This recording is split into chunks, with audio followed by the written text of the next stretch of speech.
Good evening, I'm BJ Brunious, and I want to start by addressing with the Frederick Douglass quote Frederick Douglass said, "Once you learn to read, you will be forever free."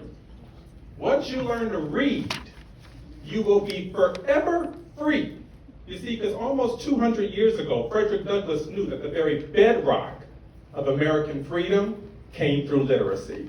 And the irony of all of this is that quote is spread up and down the website of the Florida Department of Education.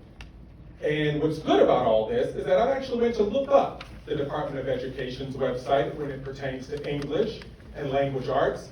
And what you'll notice, how many times does gay, black, transgender, critical race theory, how many times do you think that shows up? It's 1,288 pages. I recommend you read it. It's a lot. It's a lot to consume. 0 times. But you know how many times Shakespeare appears in the curriculum? 153 times. Shakespeare, you know the one who wrote about 14-year-olds who had sex and then offed themselves at the end of the story? That's Romeo and Juliet. I read it. It was great. Enjoyed it. What about heresy? He wrote about heresy. He wrote about witchcraft. He wrote about murder. He wrote about drugs. That's Hamlet. We all read about that. But what we know is this is not about inappropriate content for children. Because if you had a problem with Shakespeare, then you wouldn't have a problem with The Bluest Eye.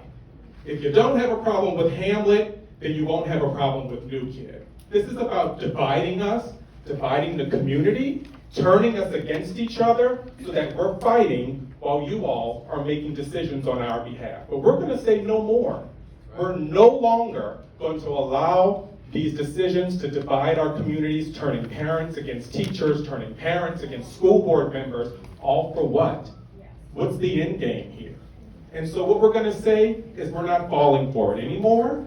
We are woke now. You didn't want us to be awake, but we woke now.